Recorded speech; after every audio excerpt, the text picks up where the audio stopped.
Olá, amadas e amados, que Jesus nos abençoe. Estamos iniciando mais um episódio do nosso programa DCNPE, Desafios Contemporâneos na Perspectiva Espírita. E hoje, em especial, até para homenagearmos também o Livro dos Espíritos, essa obra maravilhosa, temos como tema o Livro dos Espíritos, uma proposta ética para a humanidade. A convidada especial, que já será apresentada para o nosso querido James Ney, o verdadeiro âncora desse programa, chama-se Jussara Kornigold.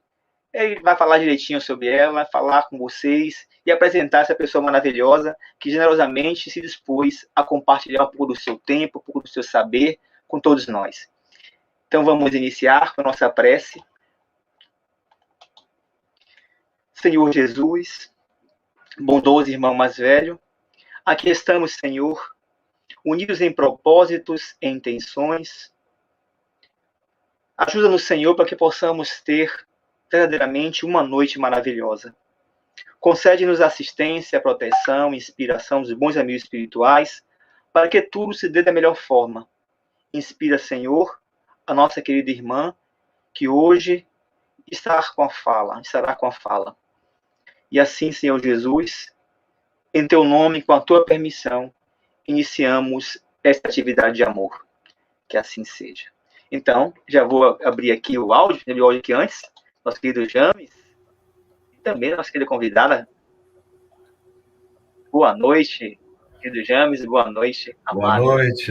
Boa noite, Jailson, boa noite, Jussara. Sejam todos bem-vindos a mais um programa Desafios Contemporâneos na Perspectiva Espírita. E hoje teremos o prazer de receber a nossa digníssima irmã Jussara Kornigold, lá dos Estados Unidos, né? Ela que é secretária-geral do Conselho Espírita Internacional, presidente da Federação Espírita dos Estados Unidos, fundadora e presidente do Grupo Espírita de Nova York, e também ela é escritora e tradutora, não é?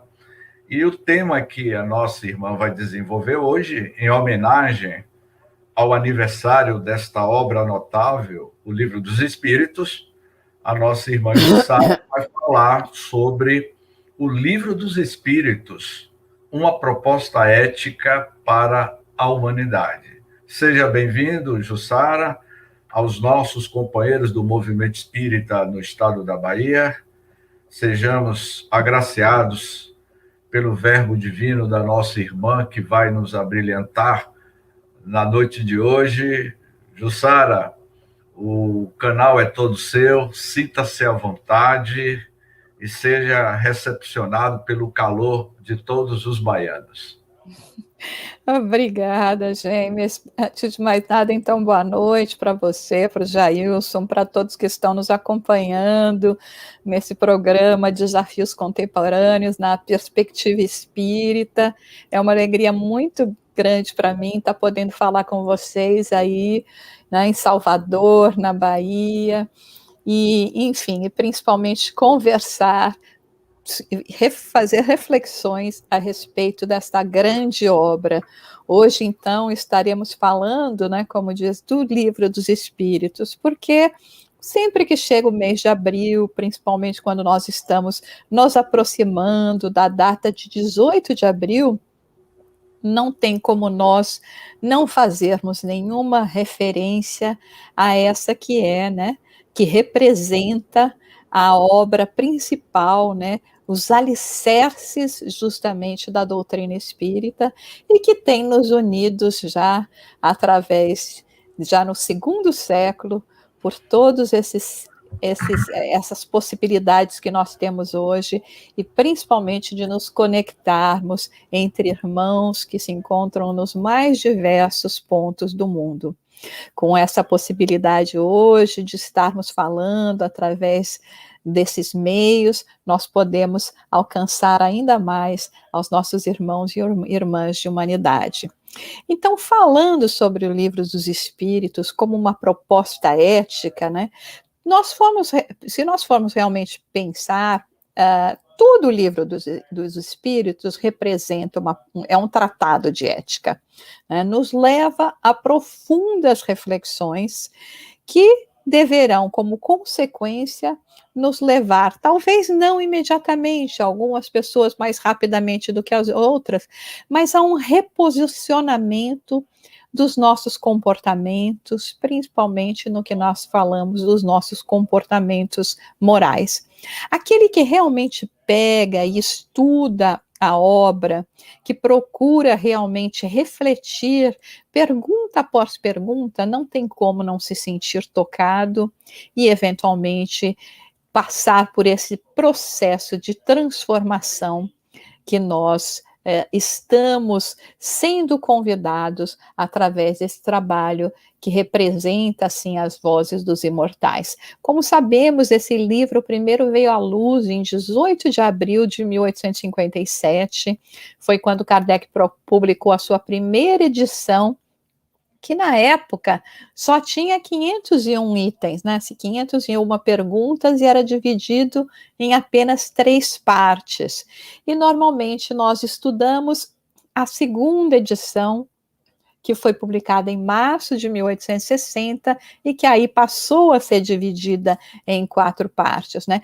Kardec, nós sabemos que Kardec, acima de tudo, ele tinha aquele pensamento didático, pedagógico. Então, quando nós vamos analisar toda a obra de Kardec, mas em especial ainda o Livro dos Espíritos, desculpe, nós vamos verificar que ele teve um cuidado de apresentar, de colocar, de catalogar cada um dos capítulos de maneira que nós, principalmente quando analisamos o Livro dos Espíritos, após a introdução, ele começa pelo começo, ele começa introduzindo as questões básicas, o básico de tudo, nos falando sobre Deus, nos falando sobre o universo, para que nós já comecemos a compreender, né, o que somos, falando sobre os espíritos, para depois introduzir na sua segunda parte toda essa relação que nós vamos ter com o mundo espiritual, através de reencarnações, da própria desencarnação, do nosso posicionamento aqui na matéria, e ele chega depois a o que é realmente esse tratado de moral e ética que nos aproxima ou que tem como objetivo nos levar justamente a essa proposta de transformação moral e ética, né? É importante nós nos lembrarmos que toda a obra de Kardec, como quando nós vamos estudar, ele descreve os contatos que ele teve, de onde ele recebeu as comunicações, com quem ele trocava as correspondências, representando 268 cidades em países da Europa, da América, da África e da Ásia. Então, um trabalho muito intenso que Kardec fez. Uma coisa que eu gosto muito também de apresentar é o próprio a questão dos números, né, no Livro dos Espíritos. Então, nós falamos, o Livro dos Espíritos ele é dividido em 4 partes. Na realidade, nós falamos que ele tem 1.019 perguntas, mas se nós considerarmos as subperguntas, porque Kardec vem e faz umas subperguntas, teria então 1.213, né, entre perguntas e subperguntas, né, aonde na primeira parte nós encontramos 75 perguntas e 12 subperguntas, que faz um total de 87. Na segunda parte, nós temos 538 perguntas e mais 123 subperguntas, 661, que soma 661, e que é a maior parte, então, do Livro dos Espíritos, porque é a parte onde ele realmente descortina para nós toda essa questão, né, de espiritual, né, desde o momento que do espírito reencarnante, como nós já falamos, dos propósitos. Na terceira parte, que é a parte que nós vamos estar focando mais hoje, porque é justamente aquela que é esse tratado de moral e ética, como nós dissemos, ela tem 306 perguntas, mais 42 subperguntas, que dá 348, E na quarta parte, né, 100 perguntas e 17 subperguntas, que são 117. A pergunta de curiosidade, né, a mais curta que nós temos, né, qual a questão mais curta que nós temos? É a questão número 1, que é Deus, né, e a resposta mais curta, que é a 625, que ele fala, vê Jesus ou Jesus, né? Então, só para a gente ter uma ideia, né, da abrangência dessa grandiosa obra que fala desde filosofia, de economia, de biologia, embriologia, evolução, herança genética, todas as leis como nós sabemos, e que, sem dúvida alguma, foi essa obra, como nós entendemos, que deu origem, que resultou, né, em todas as outras 4 obras que compõem, assim, esse universo maravilhoso que é a codificação espírita, né? Mas, como nós hoje queremos focar um pouco mais na questão das leis morais, né, para oferecer, assim, uma possibilidade de leitura que nos auxilie justamente a compreender esse trabalho magnífico do codificador, né? Olhando os critérios que ele fez para estabelecer, né, esse código de vida moral, essa filosofia, para justamente nortear os nossos rumos, nos levando assim à felicidade, né? Então nós podemos dividir as leis morais em 3 partes, né? É importante nós salientarmos que essa parte, né, então, como nós falamos, todo o Livro dos Espíritos, ele gerou as outras 4 obras da codificação. E a obra da codificação que Kardec se dedicou para explicar as leis morais, para desenvolver essa terceira parte do Livro dos Espíritos, é justamente o Evangelho segundo o Espiritismo, né? Então, quando nós falamos de Jesus, quando nós falamos de Evangelho, nós estamos falando da terceira parte do Livro dos Espíritos e, indubitavelmente, também do Evangelho segundo o Espiritismo. Então, quando nós vamos analisar as leis morais, nós podemos, como nós estávamos falando, dividi-la em 3 partes, né? Poderíamos classificar da seguinte maneira: as leis que têm relação, né, que demarcam o relacionamento entre nós e Deus. Aquelas que representam as obrigações que nós temos para conosco mesmo.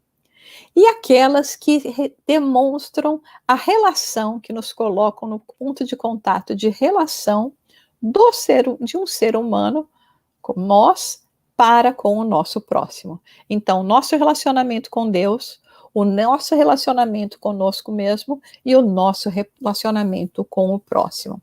Para falarmos do nosso relacionamento conosco mesmo, então nós estaríamos falando dos 2 primeiros capítulos, né? Estaríamos falando sobre a lei divina natural e a lei de adoração. Então, toda a base do nosso progresso, do nosso crescimento, ele tem que vir assim, ela tem que vir justamente de como nós nos relacionamos com Deus, com a ideia de o nosso Criador. Ela é como se fosse assim, nos desse aquela base, o alicerce, para que depois pudéssemos compreender o nosso próprio papel no mundo e compreender o papel que temos em relação aos nossos semelhantes. É por isso que nós temos aquela regra áurea também que diz que nós devemos amar ao próximo como a nós mesmos, amando a Deus acima de todas as coisas. Então nós falamos da lei de adoração, também nesse mesmo contexto do nosso relacionamento com Deus. Então, na parte das leis morais, nós vamos falar de lei divina natural e de lei de adoração. Mas o que é muito interessante é que, além de trabalhar essas questões todas em O Livro dos Espíritos, como nós falamos, Kardec vai, consequentemente, relacionar essas leis com os capítulos que nós encontramos em o Evangelho segundo o Espiritismo.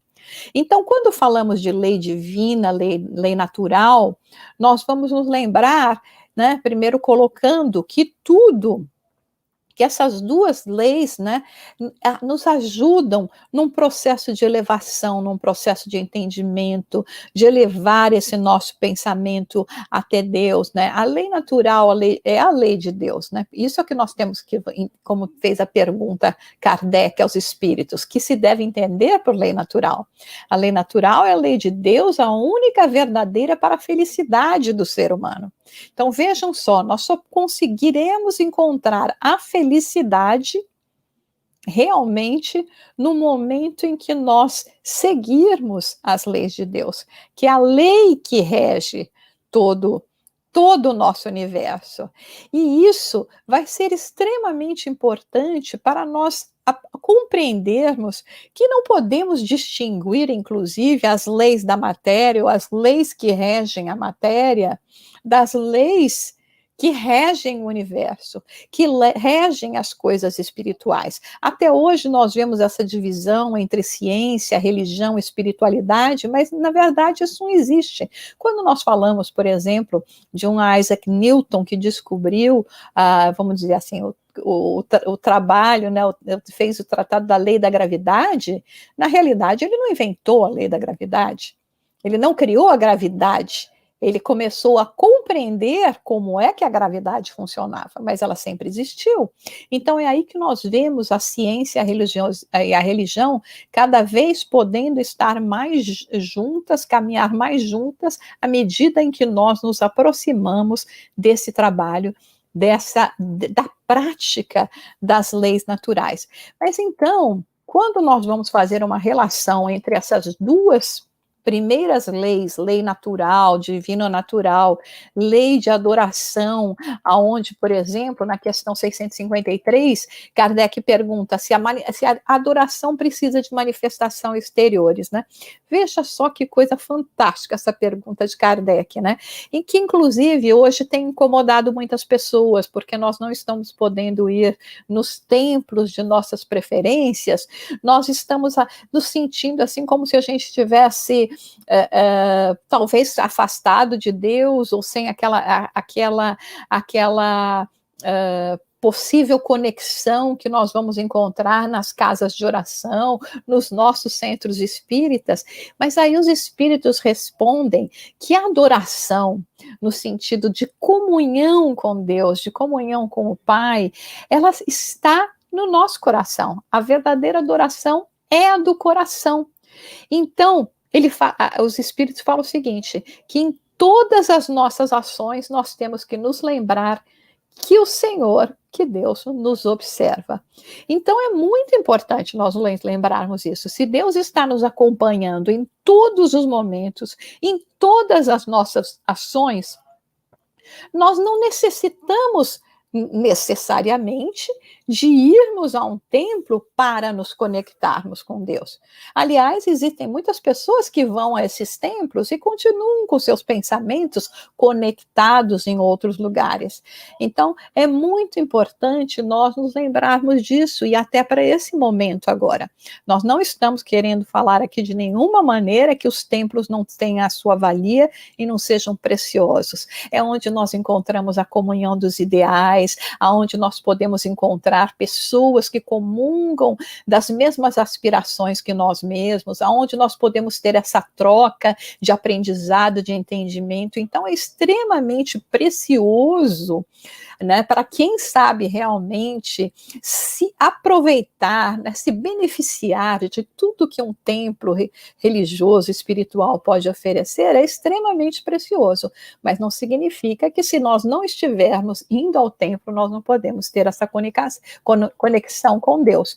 Então, nessas duas leis, Kardec faz uma relação em O Evangelho segundo o Espiritismo, primeiro já dizendo que ele não veio destruir a lei, já logo no primeiro capítulo, deixando claro que vai existir uma integração, inclusive quando ele fala uma aliança entre a ciência e a religião. né? Que isso, cada vez mais que nós nos aproximarmos dessa lei divina natural, nós vamos compreender. Depois ele diz que meu reino não é deste mundo, dizendo que nós somos muito mais, né, de que essa nossa conexão, essa nossa origem de vida é muito mais do que simplesmente pertencer a este ou aquele planeta, que existem muitas moradas na casa do Pai, e que no momento em que estamos falando de adoração, inclusive, não se pode servir a Deus e a Mamon. Isso no capítulo 16. Nos fala sobre a fé que transporta montanhas. Então é a nossa relação já, esse entendimento, né, com o Criador.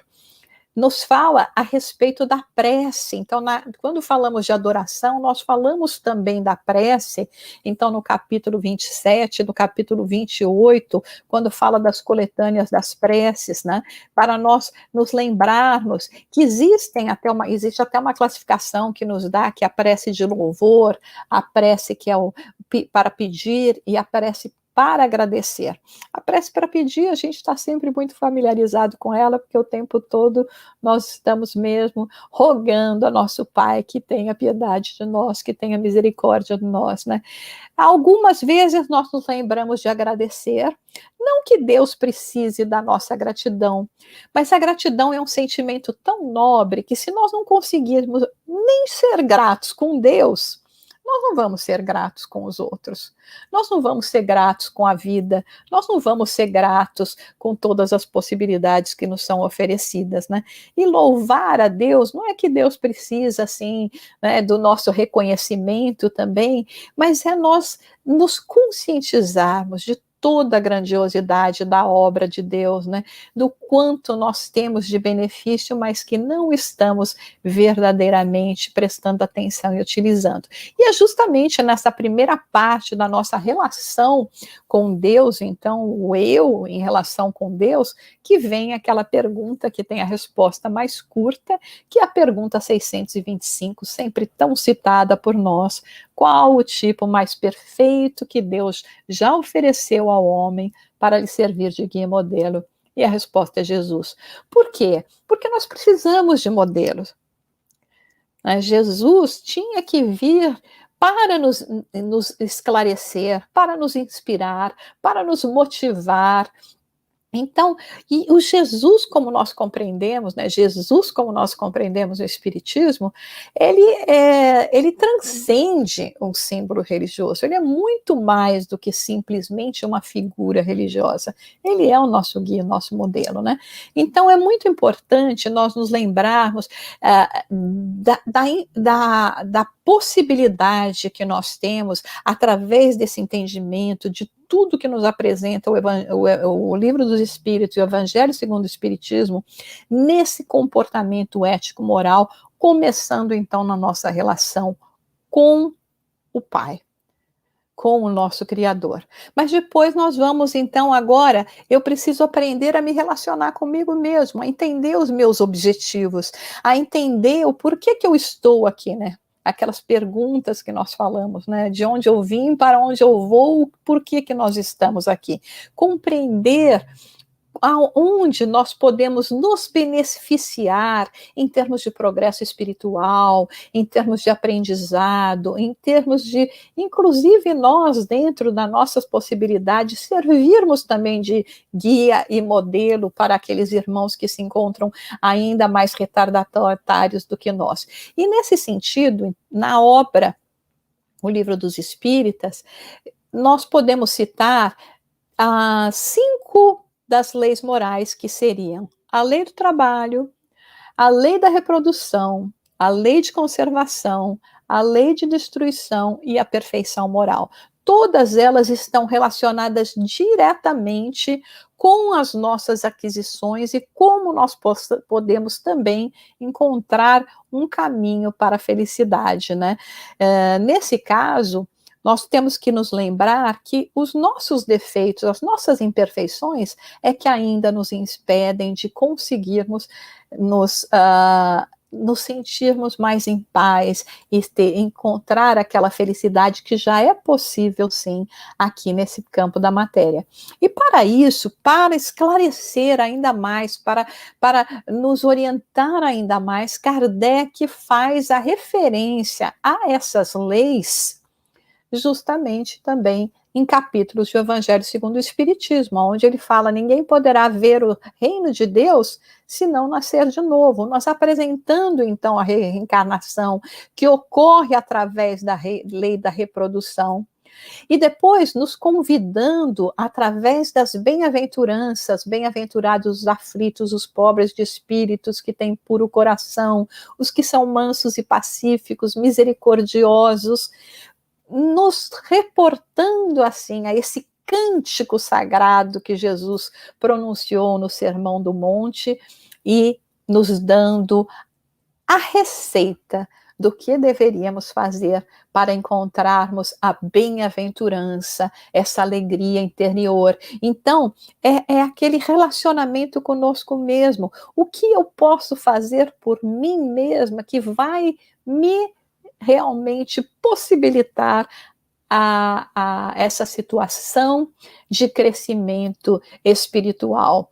Então, obviamente, através das reencarnações, que obviamente da nossa dedicação, que fala na lei do trabalho, obviamente através de nós estarmos atentos para as nossas virtudes, para as nossas imperfeições, e vem com o capítulo 17 dizer: sede perfeitos, onde nós temos aquela passagem, né, de o ser humano de bem, que quando a gente lê, dá até uma dor no coração, né, porque são tantos os pontos ainda para nós desenvolvermos, né, mas sem dúvida alguma, nós cada vez mais nos estaremos nos aproximando deste modelo que esses espíritos esclarecem e nos colocam em Evangelho segundo o Espiritismo.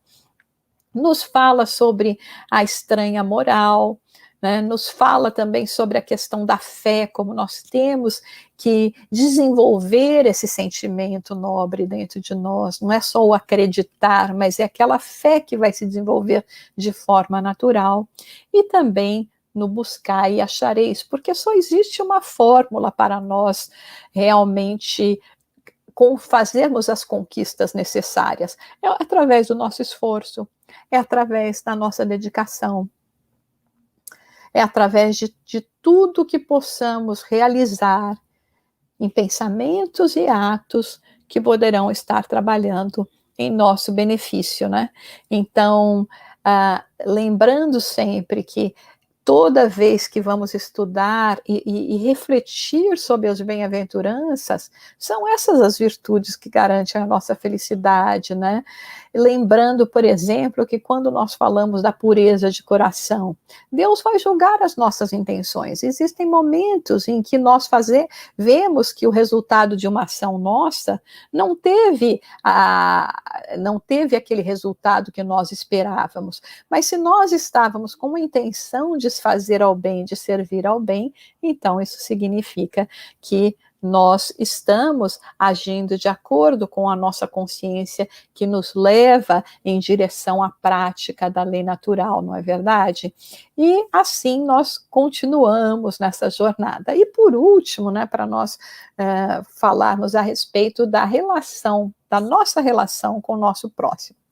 Essa pode ser sempre um pouco mais complicada, né? Porque a nossa relação com Deus, para aqueles que já realmente colocam Deus nas suas vidas, que já aceitam a ideia de um Criador, e que mesmo que nem agora, a gente tem pessoas que pode até não acreditar, mas aí eles olham tudo que nós estamos passando e vai explicar tudo isso como?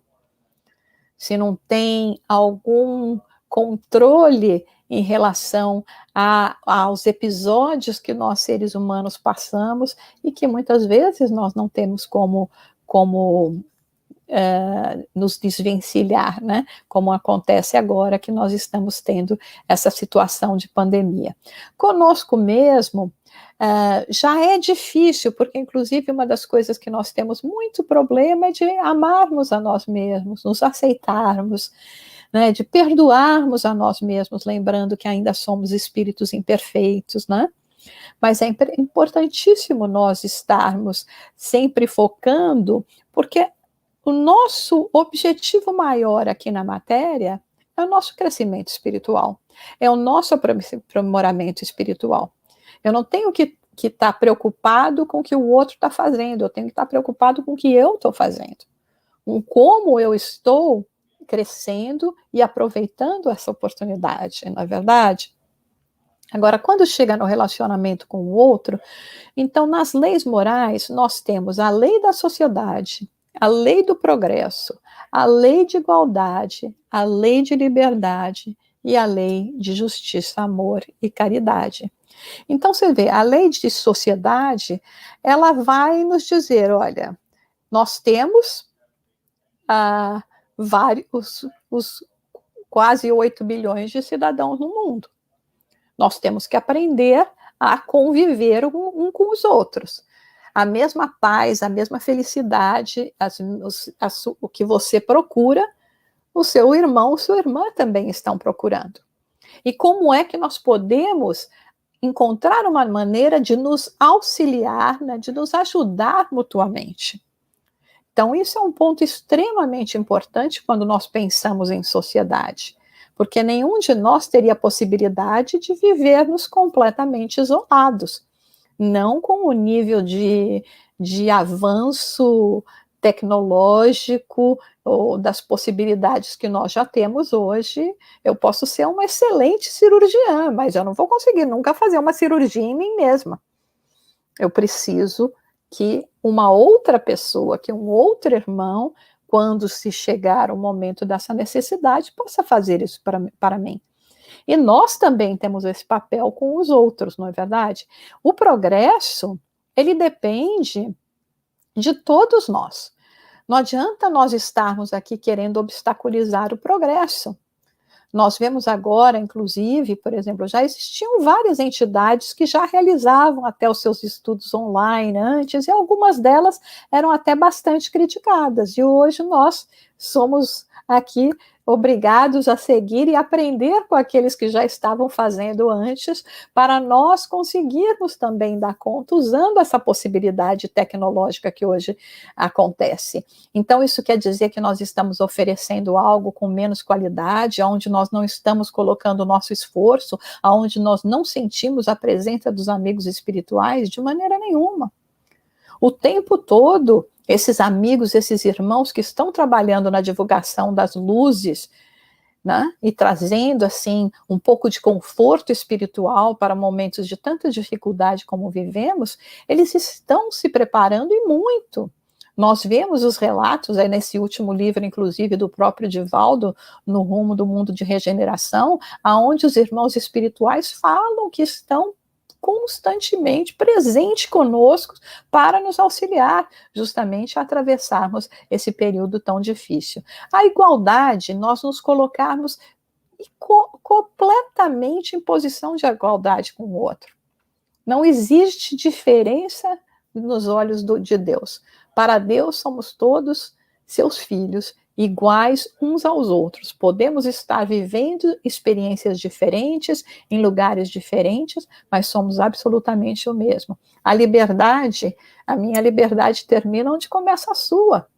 Então, são todos esse tipo de relacionamento. E quando falamos de justiça, amor e caridade, obviamente que é uma síntese de todas as outras leis, né? Essa prática de sermos justos, né? De ser justo, que não significa ser cruel, não significa nós estarmos apontando o dedo para as pessoas, de desenvolver o amor, né, de nos olharmos como irmãos e irmãs, e obviamente de colocar esse amor em ação, que é o que nós entendemos como caridade.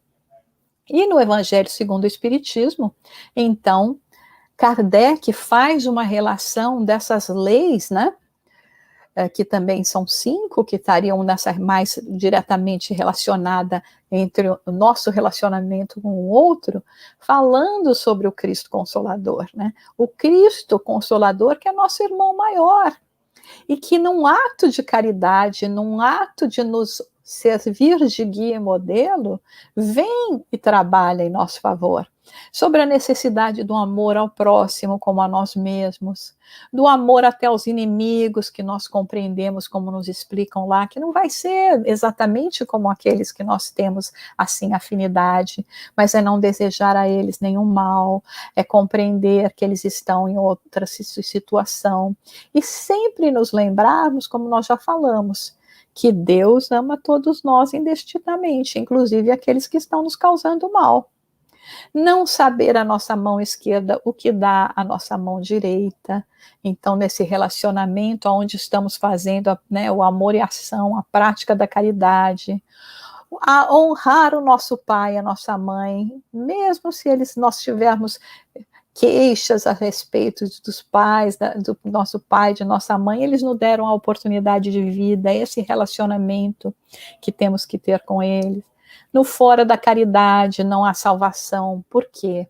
Porque só um coração que ama, que tem compaixão pelos seus semelhantes, já mostra sinais de avanço espiritual. E isso representa a salvação, não é que eu vou fazer o bem, aí Deus me viu e vem aqui e me puxa, não. Nós só fazemos o bem verdadeiramente, aquele bem que não sabe a nossa mão esquerda que dá a direita, porque não estamos mostrando para o mundo, mas estamos fazendo porque já faz parte da nossa natureza. Nem conseguimos imaginar, não mais, ou nos continuarmos insensíveis às dores humanas, não é verdade? E nos lembrando que tem muitos que são chamados, mas poucos os escolhidos. Também os próprios trabalhadores da última hora, o que não somos nós agora, senão os trabalhadores da última hora. Eu costumo às vezes até dizer, na verdade, não sabemos se somos, mas gostaríamos de ser, não é verdade? Porque agora estamos na última hora.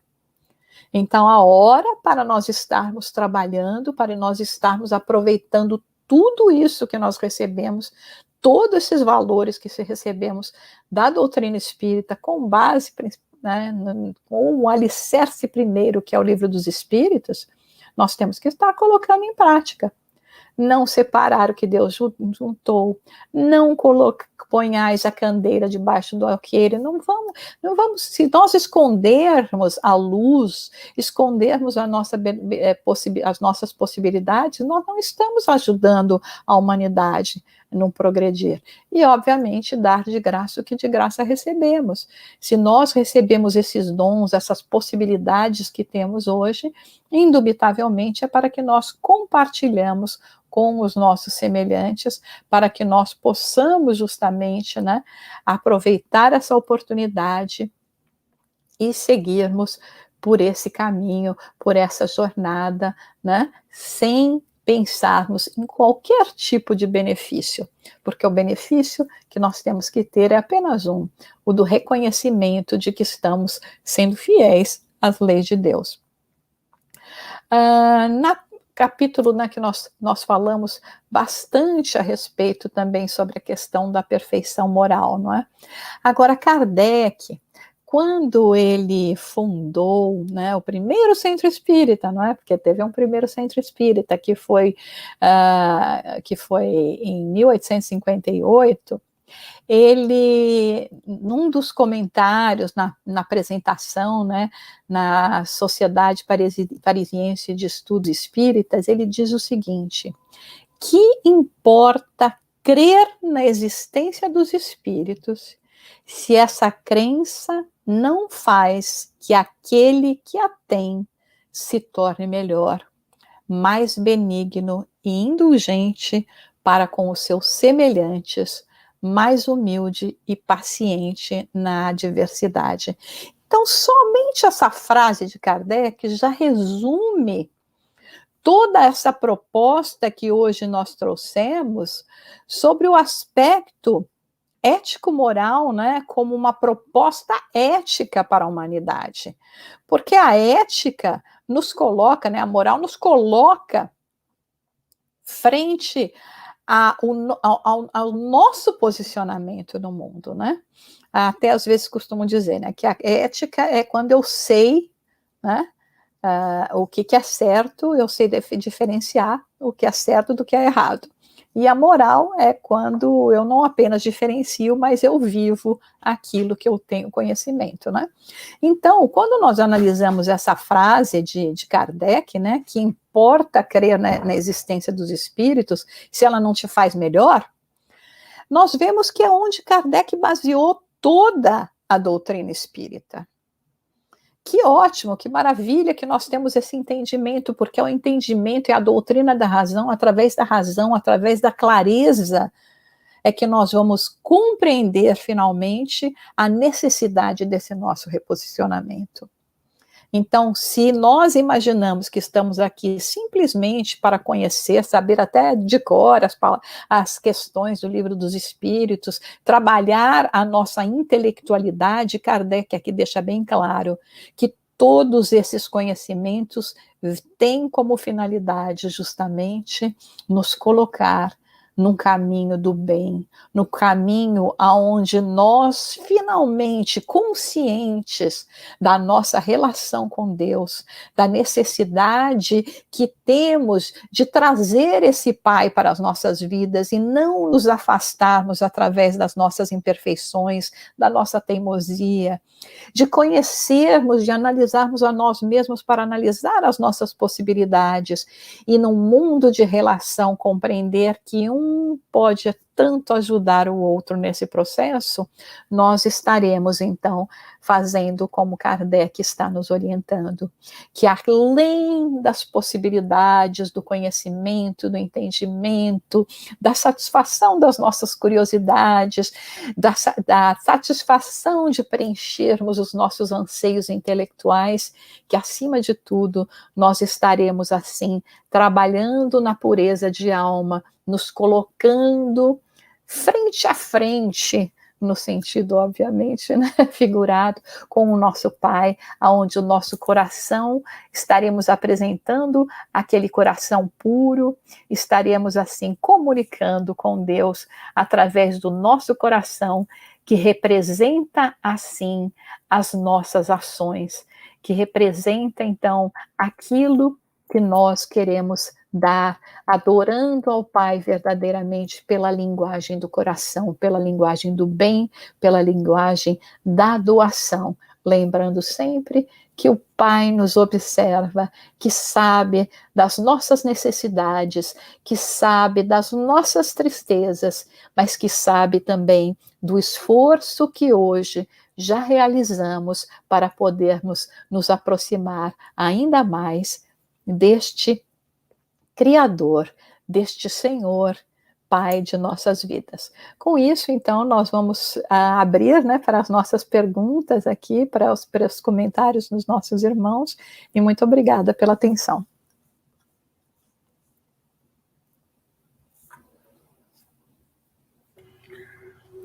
Ótimo, Jussara. Que maravilha, minha amiga. Eu fiquei aqui fazendo algumas anotações em cima dessas reflexões que você nos conduziu e de forma assim brilhante. Eu fiz algumas observações em cima da sua fala, Sara, e foi me despertando algumas questões sobre a ética platônica e a ética socrática. Eu me lembrei dos princípios de uma nova ética apresentado por Platão e Sócrates, não é? Então, eu lhe perguntaria o seguinte, Jussara, você diria que já era o prenúncio do advento do Livro dos Espíritos, quando tanto Sócrates e Platão já escrevia e já falava sobre os princípios éticos? Olha, tem um livro que eu adoro também, né? Que é o livro Após a Morte, de Leon Denis. E eu lembro que eu li esse livro há muito, muito tempo, né? Já reli, já traduzimos para o inglês, já li no original, enfim, é um livro que eu gosto muito também, né? O livro que, inclusive, né, fez que o nosso querido Eurípides Barçanufo se realmente interessasse pelo espiritismo. E eu lembro que quando eu li aquele livro, cheguei àquela conclusão natural que todos que lerem vão chegar imagino, as mesmas conclusões, que é a verdade sempre existiu, né? Então, tudo isso que nos apresenta o Espiritismo, né, ele pode ser novo para os nossos espíritos que estavam distraídos com outras coisas. Então, no próprio Espiritismo, no próprio Evangelho segundo o Espiritismo, Kardec coloca nas páginas históricas iniciais todo aquele tratado de Sócrates, mostrando, então, a grandiosidade desse espírito, que o espírito Humberto de Campos, né, acho que na obra Brasil, Coração do Mundo, Pátria do Evangelho, coloca como sendo o espírito responsável justamente o ministro, né, das relações intelectuais, né, do estudo. Eu não lembro exatamente qual é a terminologia que ele utiliza, né? Então, sem dúvida alguma, quando nós vamos falar de Sócrates, quando nós vamos falar, né, de toda a colocação dos pensamentos de Sócrates através também de Platão, eram seres que já tinham esse entendimento, né? São considerados realmente precursores dessas ideias. Não tem como a gente não ler no Evangelho todas aquelas, acho que 18, 20, eu não me lembro exatamente quantos itens, né, que tem quando começa a descrever o ponto, as similaridades da doutrina de Sócrates e Platão, e nós não vermos a similaridade que contém hoje com a própria doutrina espírita. Então, a verdade sempre existiu. Nós, aqui dentro da nossa inferioridade, antes a gente olhava para o céu e achava que aquelas estrelas eram pontos fixos, né? As estrelas continuam lá, elas não mudaram de lugar, só que hoje a gente tem uma ideia, uma perspectiva completamente diferente, né, do que é esse corpo celestial, né? Então é só uma questão mesmo de a gente, aos poucos, né, ir tirando os véus e enxergando cada vez mais, mas sem dúvida alguma já trouxeram assim as primeiras sementes, né, nesse campo de aprendizado de ética moral, mas que imagina, né, como é que ia ser realmente aceito e compreendido e seguido naquela situação, né, que se encontravam, que todos nós, né, então, até hoje nós estamos com dificuldade de seguir, né, imagina naquela época, né. Jussara, você citou na sua palestra as bem-aventuranças, né? Você fez uma citação sobre as bem-aventuranças, e dentro eu diria assim, as nobres verdades das bem-aventuranças, não é? Uhum. Um companheiro nosso aqui da Bahia, um grande companheiro lá da mansão do Caminho da Redenção, nosso querido Adilto Pugliese, ele escreveu um livro, e esse livro há um capítulo que ele fala sobre as nobres verdades das bem-aventuranças. Uhum. E aí eu comentava com ele, e eu dizia assim, Adilto, das nobres verdades das bem-aventuranças, há uma delas que muito me chama a atenção. Bem-aventurados os puros de coração, porque eles verão a Deus. Então eu perguntaria a você, Jussara, essas bem-aventuranças, não é? Especialmente isso, bem-aventurados os puros de coração, porque eles verão a Deus. Então, você diria que essa bem-aventuranças será a aspiração futura da humanidade, como é ter o coração puro para ver Deus. Essa é a aspiração futura da humanidade? Olha, na realidade, né, eu acho que, na minha concepção, não seria apenas essa, né? Seria todo esse código moral que Jesus apresentou, né? E que é tão valorizado a ponto até do próprio Gandhi dizer que se perdessem todos os escritos espirituais da humanidade e só sobrasse o Sermão da Montanha, nós não precisaríamos de mais nada. Então, o Sermão da Montanha, ele tem que ser entendido como um processo, né? E Jesus também, da mesma forma como Kardec faz toda, na sua colocação dos livros, né, principalmente quando nós olhamos a didática, né, a pedagogia que ele utilizou para fazer o Livro dos Espíritos, depois o próprio Evangelho, né, trabalhando com as nossas próprias heranças, né, no nosso entendimento de como nos aproximarmos daqueles escritos, Jesus começa com a bem-aventurança dos pobres de espírito. Então, primeiro de tudo, ele está dizendo, olha, enquanto a gente não aprender a ser humilde, nós não temos as outras conquistas. Agora, passando por esses primeiros, então todas elas são super importantes, mas por que, né, os puros de coração? Por que a pureza de coração? Porque é justamente isso que nós estamos falando, né, sobre a intenção, sobre a forma com que nós nos colocamos, né? Então, por exemplo, o puro de coração, né, ele vai cada vez mais tentar não ver a maldade no mundo. Eu não estou lembrando qual, mas Emmanuel tem uma mensagem linda que ele fala justamente isso, né? Que em vez de nós olharmos os nossos irmãos apenas procurando salientar os pontos negativos que eles têm, a gente tem que olhar o que eles têm de positivo. Então, quando a gente tem essa pureza de coração, é esse o nosso posicionamento. Nós vamos ver o defeito do próximo, porque nós não somos cegos. Mas nós vamos ver que ao lado daquele defeito existem uma série de qualidades, ou existe, no mínimo, uma pessoa que está tentando superar aqueles defeitos, né? Como o próprio Kardec diz no capítulo dos seres perfeitos, né? Que o verdadeiro espírita é aquele que faz esforços, né? Para conseguir domar as suas más inclinações.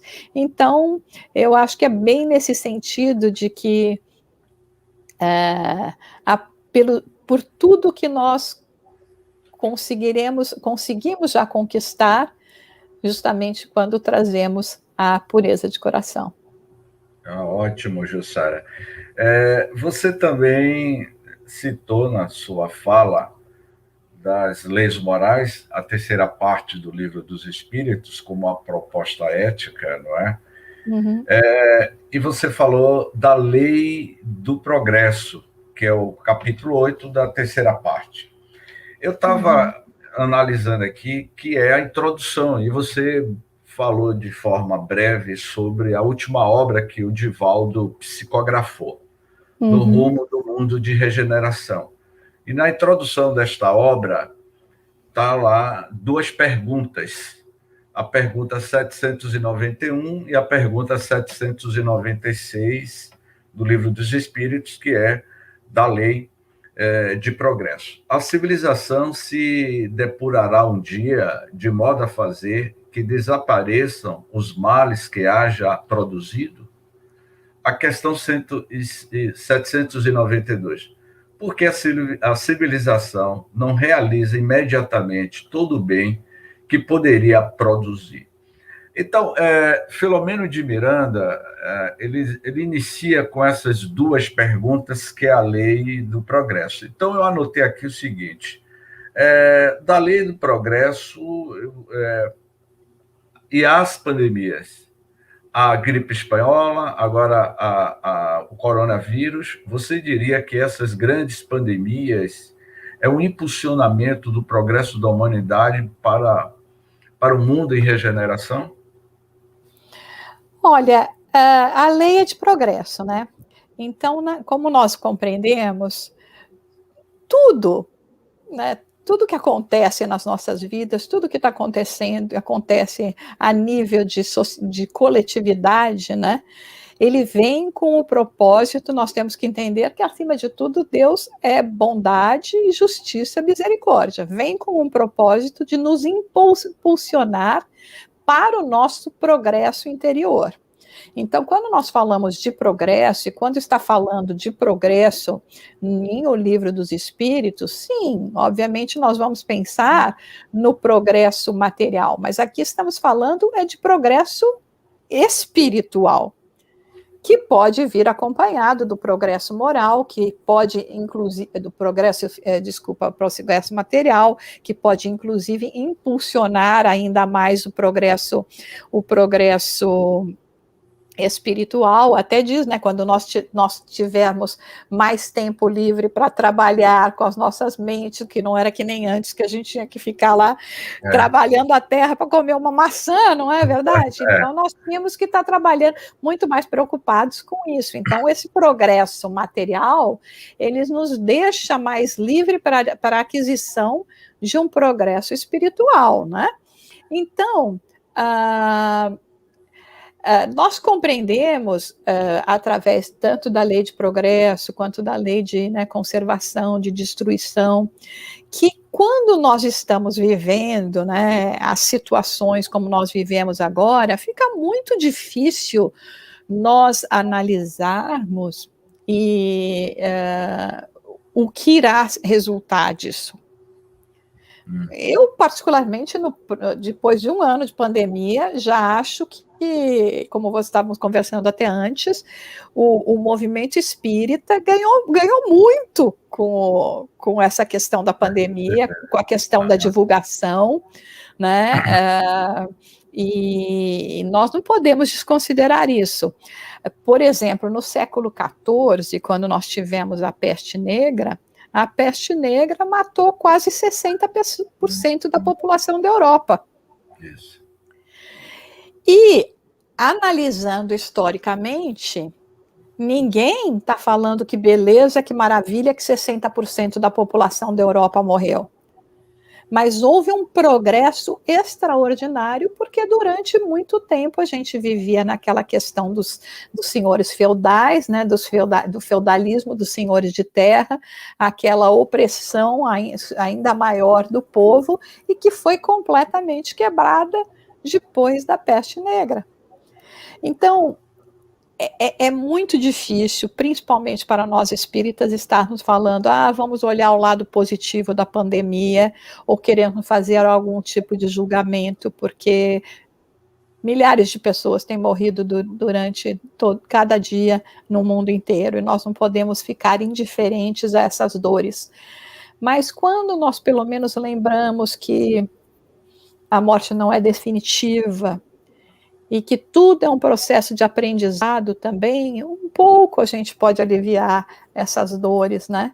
Então, eu sempre tenho muito cuidado, muita sensibilidade em tratar essa questão, porque o sofrimento está sendo muito grande por causa de tudo que está acontecendo, e não podemos, então, agora falar, não, mas isso é bom, depois vai ver como vai melhorar as coisas no futuro. Seria muita insensibilidade nossa. Mas a gente sabe que tudo, né, na natureza passa por esse processo, né, de nascimento, crescimento, amadurecimento e morte, né? E é esses ciclos que nós estamos passando, né? E esses ciclos que trazem renovação. E, enfim, contemos que pelo menos nós possamos aprender todas essas lições e possamos ter cada vez mais esses surtos que trazem tanta tristeza para a humanidade, ainda que posteriormente vão trazer o progresso. Ótimo, Jussara. Que maravilha, minha amiga. Sabemos que, como eu disse anteriormente, que os espíritas são os milionários da felicidade, não é, minha amiga? Porque detém esta clareza fantástica que a doutrina dos espíritos nos apresenta, e na medida que você ia discorrendo, eu comecei a lembrar de um dos livros que nós estamos estudando, em um grupo específico, que é Primícias do Reino, de Amélia Rodrigues. E na introdução desta obra, psicografado pelo Divaldo, em 1967, Amélia Rodrigues já falava das questões morais. E ela vai dizer na introdução, né, no seu prólogo, que o Evangelho de Jesus, essa grande primícia, é o grande roteiro para o mundo em regeneração. O futuro da humanidade só terá um único caminho, que é a regeneração moral da humanidade apresentado pelo Cristo, né? Quer seja agora ou amanhã, mas o destino da humanidade está fadado à perfeição. É isso mesmo, Jussara?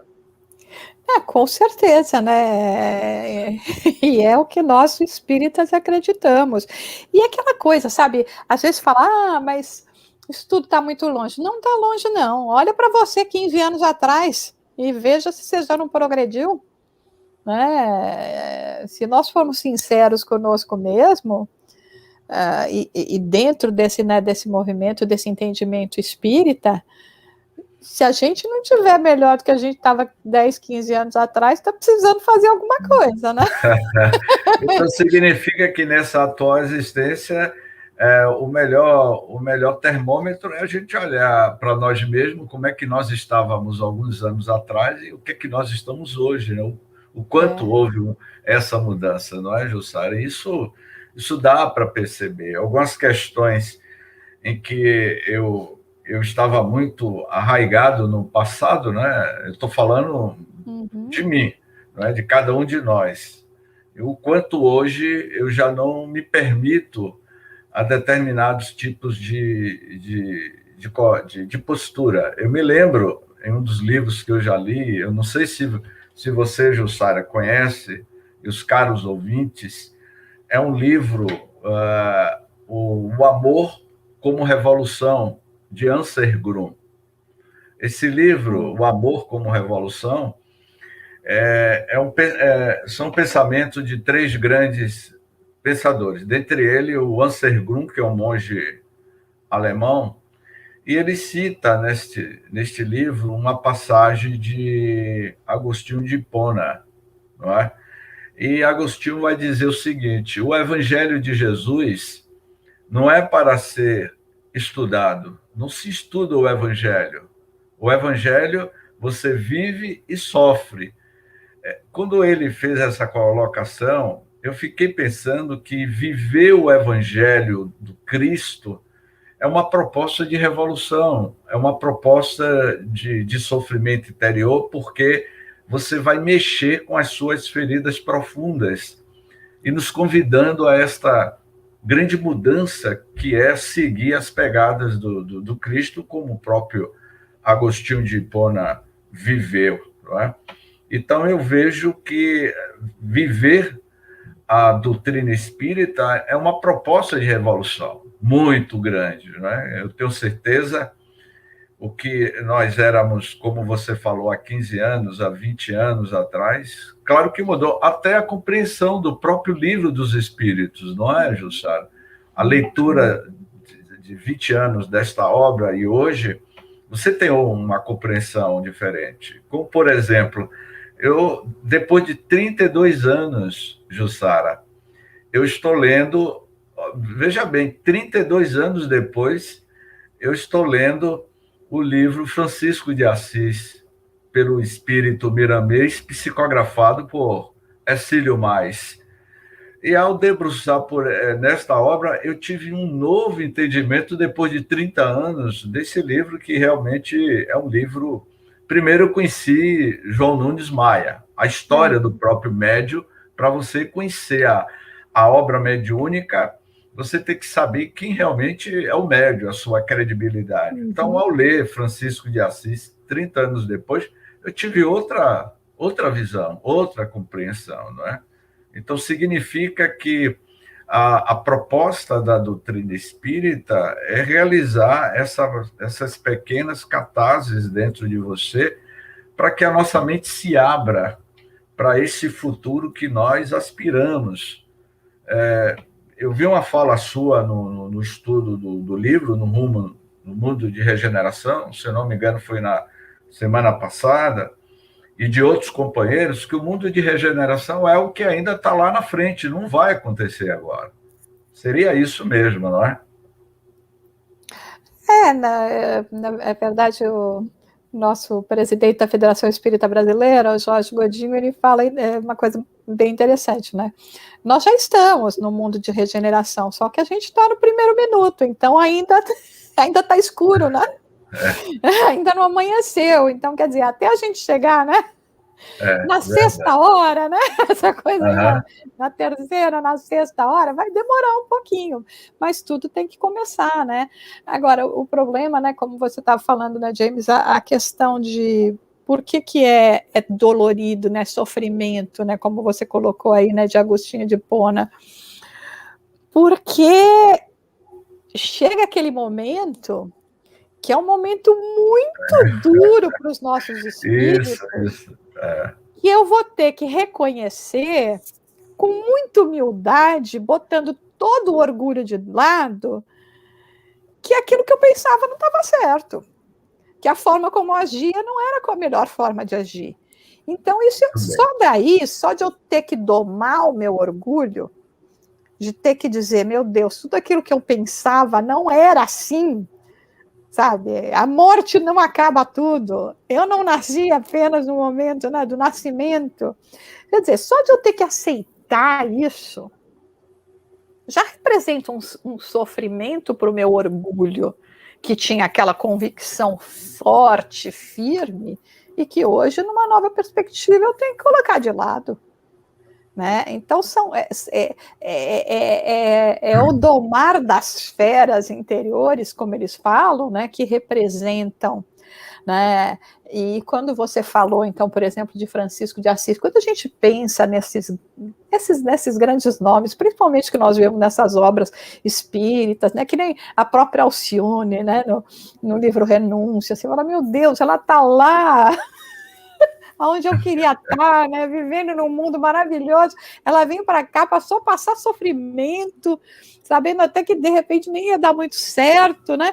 Como sofreu, né? Quer dizer, na nossa visão, a gente está olhando aquilo como sofrimento, na visão dela, ela está olhando aquilo como uma bênção, como um ato de amor, como um dever, né? Inclusive em relação aos próprios benefícios que ela já se faz credora. Então, a nossa visão muda tanto, né? A nossa perspectiva muda tanto conforme nós vamos, assim, evoluindo e tendo esse entendimento, né? Enfim, então é muito importante. Eu mesma tenho revisitado muito a história, principalmente em como nós somos rápidos em julgar, né, aqueles personagens que causaram assim grandes danos à humanidade, ou mesmo, né, na própria igreja, né? Lógico que todo um processo, quando a gente vai pensar numa Inquisição, por exemplo, a gente sabe que existiam interesses escusos também, mas existiam aqueles que verdadeiramente achavam que se você não seguisse aquilo, você estava dominado pelo demônio. Então, é aquilo que nós falamos, Deus vê a sua intenção, você não agiu bem, mas Deus sabe que você tinha um propósito. Vamos falar de Paulo de Tarso, né?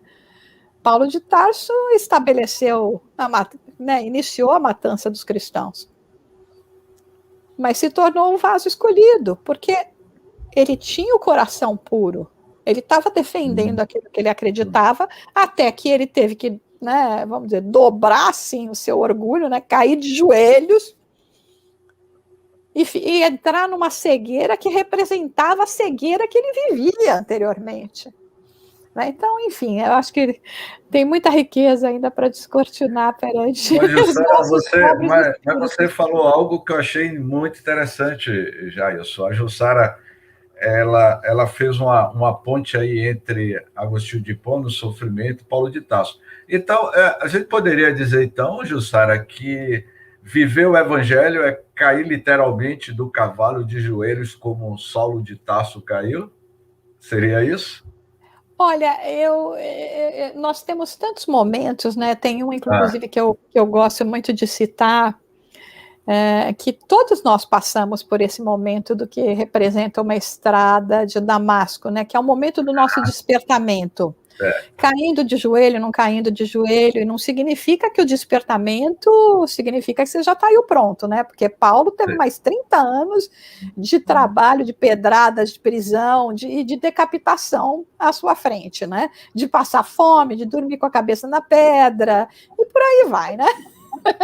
Então, não é que a gente está dizendo que foi, né, virou, agora eu despertei e pronto, o caminho ficou um mar de rosas. Não, né? A gente sabe disso, né? Kardec, para mim, por exemplo, o momento que eu considero que foi o momento do despertamento, da realização de Kardec, foi o momento que ele teve aquela conversa em junho de 1856 com o Espírito Verdade, quando ele fala sobre a missão dele, né? Que o Espírito Verdade apresenta tudo aquilo, dizendo, olha, tem que fazer, mas não se preocupa que se não fizer, nós já temos outro. Né, porque os desígnios de Deus não ficam apenas, né, baseados no ombro de uma só pessoa, e presta atenção, porque nós não escolhemos você também nem pelas suas capacidades intelectuais, não. É a moral toda que você tem que trabalhar. E quando Kardec faz a declaração final, até em forma de prece, que é uma coisa preciosa, que ele fala que ele aceita tudo aquilo, aquele é o momento em que Kardec realmente deu o passo definitivo, né? Enfim, todos nós passamos por esses momentos, mesmo na nossa pequenez, né? Ótimo, então. Jailson, tem alguma pergunta aí dos internautas? As pessoas estão um tanto quanto tímidas. Não é pergunta assim direta, não. Tem uma pergunta aqui que não é direta, né? Mas é uma pergunta. Como não há outras perguntas aqui relacionadas com o tema, acho que vale a pena, né? É uma pergunta de Tatiana Vieira. Podemos fazer uma relação da pandemia com a lei de destruição? Olha, Tatiana, para dizer a verdade, eu não gosto muito de comentar de lei de destruição, não. Eu gosto sempre da visão otimista aí do espiritismo. Mas assim, né, a morte representa uma questão como nós falamos, de destruição, de renovação, né? Também a destruição dentro da nossa perspectiva, mas da perspectiva espírita mesmo, do nosso entendimento, o que acontece? No momento em que nós morremos, é que nós estamos realmente voltando para a nossa verdadeira pátria. Então, o que a gente está encarando aqui de destruição, né, para esses espíritos que estão partindo, é um momento de liberação, né? Mas, sim, nós poderíamos dizer que é um momento que está sendo muito duro, vivido pela humanidade, né, onde nós estamos vendo todo esse processo de perdas, né, que tem acontecido, e que, novamente, nós, como espíritas, temos que estar aqui agora para poder dar o apoio, para poder dar o consolo, para poder cada vez mais gritar, dizendo: a vida continua, né? Porque não é que a gente não vai sofrer, não, e muitos de nós aqui perdemos já seres muito queridos nessa pandemia, não é verdade? Estamos todos vivendo um luto coletivo, mas nós compreendermos que tudo tem um propósito, tudo tem um momento, tudo tem a sua hora, e mesmo aquilo que não representa no momento uma aparente destruição, que é apenas um começo de uma nova renovação. Então, eu opto por analisar, para ter essa minha visão dessa forma, né? E mais do que ficar pensando realmente em processos destrutivos. E ainda é resultado do nosso comportamento, né? Porque você veja, hoje, depois de quantos, né, daqui a pouco quase 1 ano e meio que nós vivemos nessa situação, as pessoas ainda não estão tomando os cuidados que elas deveriam tomar. Ainda acham que não precisa usar máscara, que não precisa ter distância, que eu posso estar me congregando com outras pessoas. Então,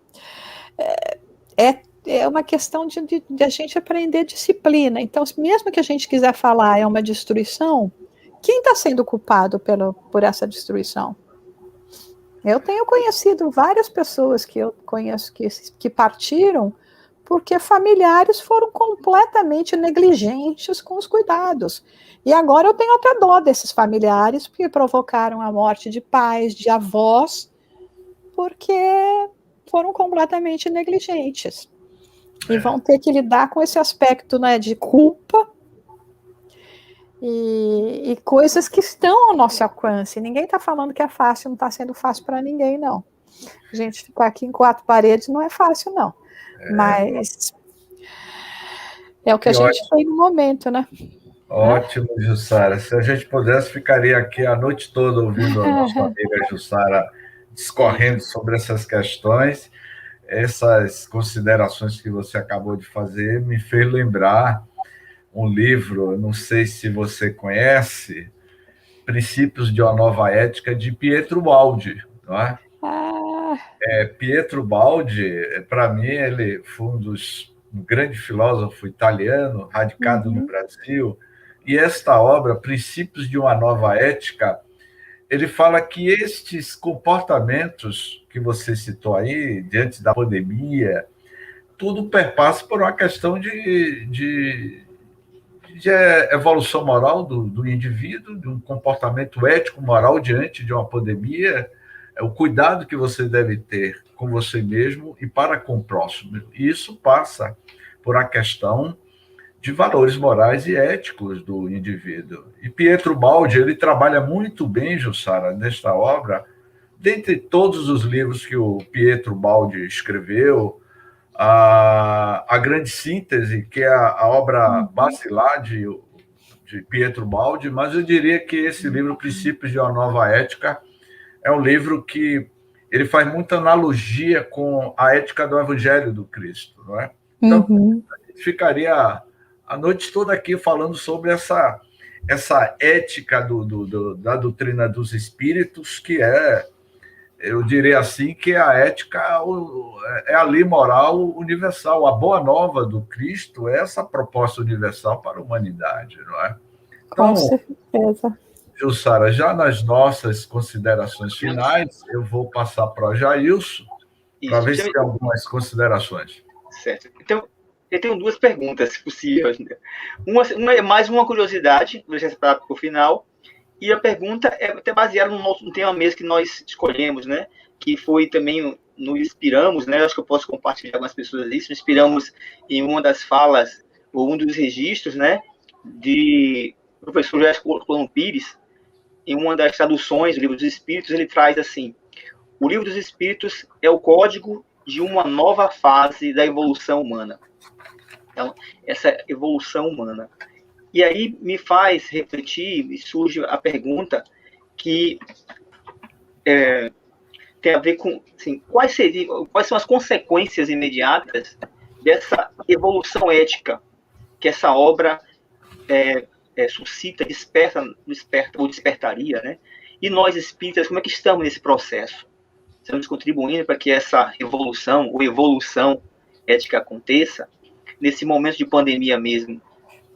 Como o espírita, né, que busca vivenciar os conteúdos desse código de ética que está lá no Livro dos Espíritos, como seria? Percebeu a minha pergunta? Quais são as consequências? Sim, eu entendi. Então, Jailson, é complicado, né? O espiritismo é absolutamente maravilhoso. O professor Herculano Pires, porque eu tenho uma imensa admiração, ele é brilhante, né, nas suas colocações, né, todo esse aspecto, né, também filosófico, mas próprio sociológico da filosofia espírita também. Acontece que nós, espíritas, estamos ainda deixando muito a desejar, né?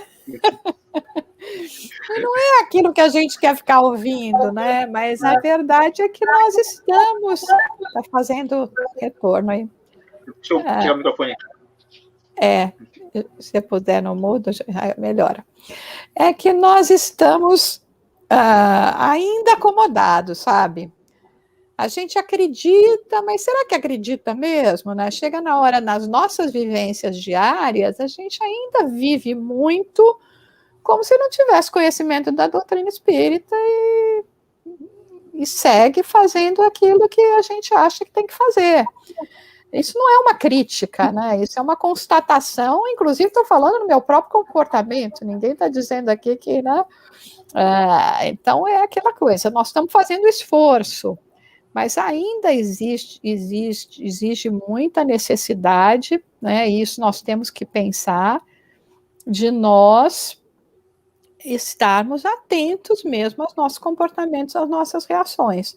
Nós temos essa preciosidade que nós já estamos compreendendo até bastante a nível intelectual, mas na aplicação, às vezes a gente vive mais, tem uma coisa da doutrina espírita que ajuda a gente nesse sentido que não é bom. É a reencarnação, que aí eu falo, eu vou fazer na outra vida. Então, nós continuamos procrastinando aqui, adiando, né, os compromissos, e que nem os amigos espirituais falam, olha, agora você está tendo uma oportunidade fácil para realizar isso. De repente, a próxima não vai ser tão fácil assim. Você vai lá nascer num país que nunca ouviu falar nem de espiritismo, né, que passa por várias pressões, opressões e etc., né? Então, eu acho que esse é o momento do grande despertar. E é isso que a pandemia veio fazer aqui com a gente. É bem aquela frase de Jesus: quem tiver olhos de ver, ouvidos de ouvir. Gente, nós estamos levando um chacoalhão. Eu falo assim meio desse jeito, não. A gente está levando um chacoalhão aqui agora. Né? Será que vai adiantar? Ou se abrir tudo no dia seguinte, nós vamos sair aí na doideira como estávamos antes, né? Então, vamos aproveitar essa oportunidade, né? Estamos aqui, né? Como é que fala quando a gente está rebobinando aí o computador? Eu não lembro mais a expressão em português, gente. Como é que fala isso, Jailson? Você sabe quando você está no mudo agora? Resetar. Nós estamos num momento que é o momento que está dando oportunidade para a gente resetar. Obrigado, então, né? Então, vamos aproveitar, né? Tem uma pergunta aqui, James, nosso querido Luiz Góes, ele passou aqui no WhatsApp para a gente, ele passou a mensagem aqui no já isso, mandei para o WhatsApp aí, vou ler aqui para nossa irmã. Hoje, Sara, o livro dos Espíritos é grande, da primeira à última pergunta. Mas a pergunta 459, os Espíritos influenciam sobre nossos pensamentos e nossas ações, e a resposta dos Espíritos é bastante representativa do livro, apesar de sucinta. Também leva-nos a aceitar como um único mundo visível e invisível. Você comentaria ou exploraria mais essa questão? Obrigado, Luiz Góes. A questão... eu sei qual é os espíritos nos influenciam muito mais do que nós fazemos, né? É uma dessas perguntas clássicas que a gente realmente... tem algumas que nos impactam muito, e uma delas é essa, né? Mas é aquela coisa, né? Tudo é questão de sintonia. Seja espírito encarnado ou espírito desencarnado, né? Não temos esse ditado que fala: dize-me com quem andas e te direi quem és. Então, nós vamos fazendo sintonia de acordo com aquilo que nós somos, com aquilo que nós pensamos. E uma vez que a morte não existe, os espíritos continuam tendo a possibilidade de estar nos acompanhando, desculpa, nós vamos captando assim, nós vamos captando justamente essas ideias, né? Tem aqueles que querem estar interferindo nas nossas vidas de uma maneira negativa, tem aqueles que querem nos ajudar de uma forma positiva. Agora, tanto negativo quanto positivo, no nosso livre-arbítrio a gente vai se decidir, né? Então, por isso que Kardec fala no livro dos médiuns que nenhum arrastamento é irresistível, no capítulo que ele trata de obsessão. Nós podemos estar sendo bastante subjugados por uma entidade, mas não quer dizer que a gente não possa resistir com uma vontade firme, mas o que nos falta muitas vezes é a vontade, né? E isso é uma das respostas que os espíritos nos dão também no livro dos espíritos, né? Se a gente pode combater o mal, né, que existe em nós, ele fala que sim, que é muito fácil, mas o que nos falta é vontade. Era aquilo que nós estávamos falando. Né? Para eu tomar um novo posicionamento não significa somente o trabalho que eu tenho para tomar esse novo posicionamento. Significa eu ter que admitir que o que eu estava fazendo antes estava errado. E às vezes tem gente que não faz isso de teimoso, né? Porque não quer admitir que estava errado. E aí a gente perde excelentes e preciosas oportunidades, né? A pergunta, que é uma curiosidade mesmo, então, essa mesma pergunta para Luiz Góes, né? Que nosso querido fez a pergunta agora, que está aí nos Estados Unidos, né, em Las Vegas, que foi também um dos convidados aqui nesse programa certa vez. O último programa, né, James? Com a gente. É o seguinte, como é que é o movimento espírita aí nos Estados Unidos? Como é que é a ação? Como é que é? Eu sei que tem a ver, eu imagino que é diferente até por conta da cultura, né, local, é diferente daqui do Brasil, né? Mas como é que é isso? Quais são os desafios, digamos assim? Temos desafios? Quais são os desafios, os maiores desafios aí nos Estados Unidos? Então, né, Jailson, ainda é um grande desafio a conscientização, né, dos próprios dirigentes de entidades espíritas aqui nos Estados Unidos perceberem que foram convidados a essa mudança para trazer o espiritismo também para os nativos. Nós não estamos falando aqui que nós vamos ignorar uma comunidade imensa que tem tanto a brasileira quanto a hispânica, né, que é a hispânica que trouxe o espiritismo para esse país, né, vamos dizer. Obviamente, tudo começou aqui no estado que eu moro, em Nova York, com as Irmãs Fox, mas como espiritismo mesmo e prática espírita, está dando retorno, e prática espírita foi aqui né, foram os hispânicos mesmo que trouxeram. Então, hoje, a gente já tem um grande progresso nesse sentido. No começo, há 16, 17 anos atrás, a gente não tinha nem as 5 obras da codificação em inglês. Então, ainda o movimento espírita no idioma inglês nesse país, ele tem aproximadamente 20 anos, é muito jovem. A gente tem que lembrar que no Brasil os primeiros 15 anos de espiritismo foi praticado no francês, né? Então, ainda é um movimento muito jovem, mas eu acho que um dos grandes desafios agora é realmente, né, convocar todos esses dedicados trabalhadores que estão aqui, que conhecem o espiritismo, que realmente façam um esforço maior para poder oferecer todo esse trabalho no idioma inglês para poder trazer para a comunidade, né? Que eu acho que esse é o nosso papel, né, principal aqui, é trazer, né, esse consolo, trazer a luz. Senão nós vamos ser a figueira seca, né?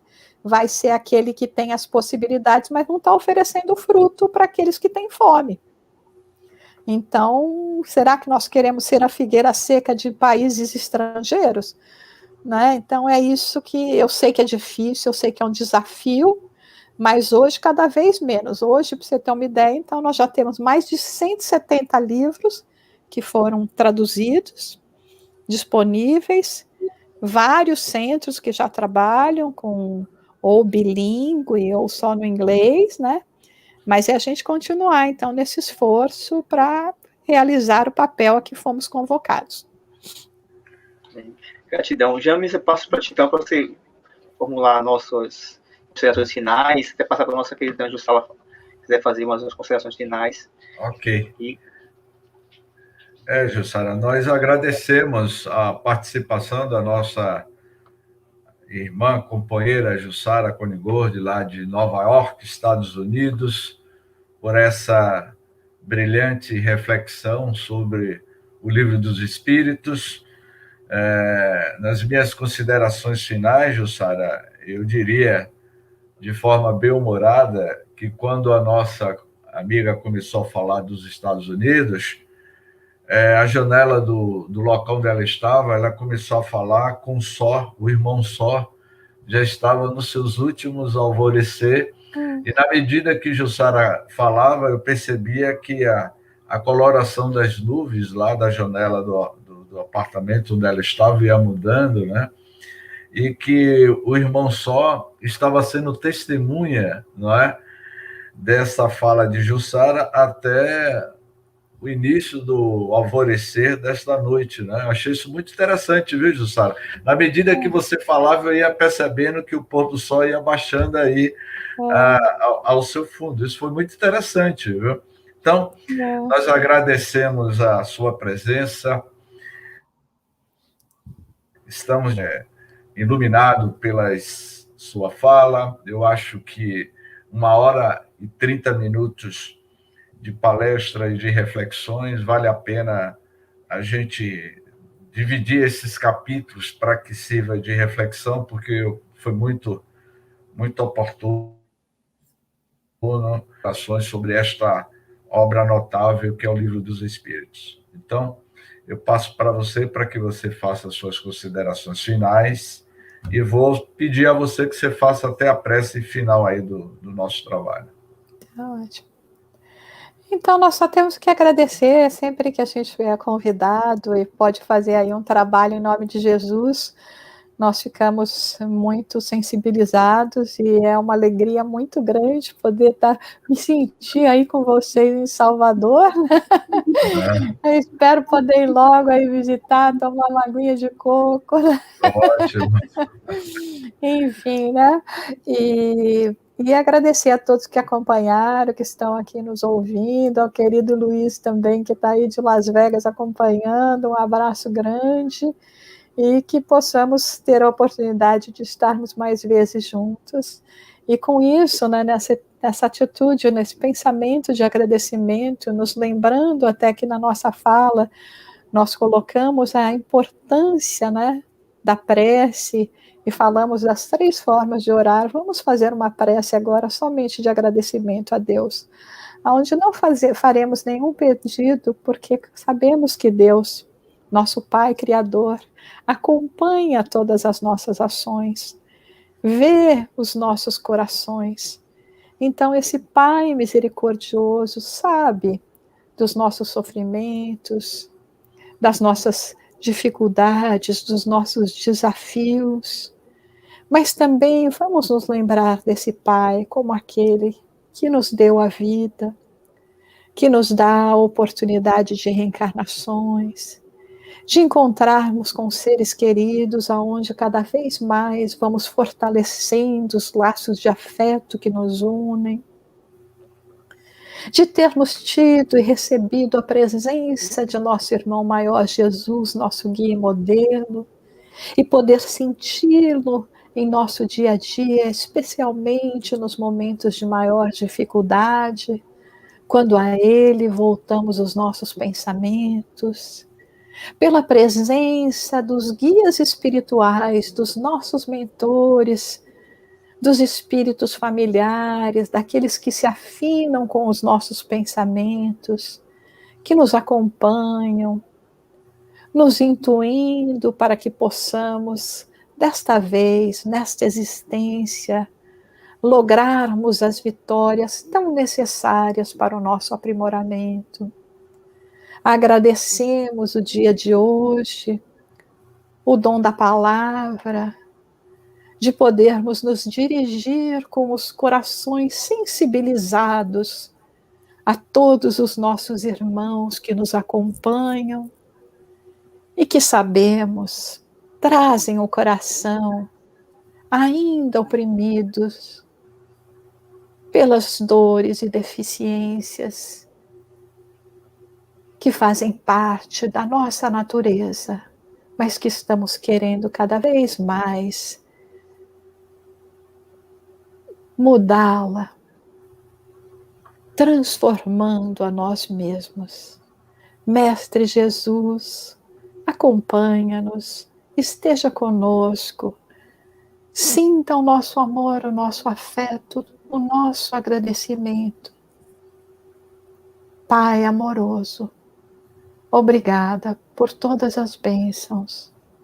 Obrigada, porque agora já compreendemos um pouco mais o que somos, porque aqui estamos e qual é o nosso destino. Que nossos lares sejam abençoados, que sintamos assim a limpeza fluídica de nossos lares, de nossos corpos tão necessários para esse estágio evolutivo e que estejamos em paz. Que o Pai nos abençoe hoje e sempre. Muita paz.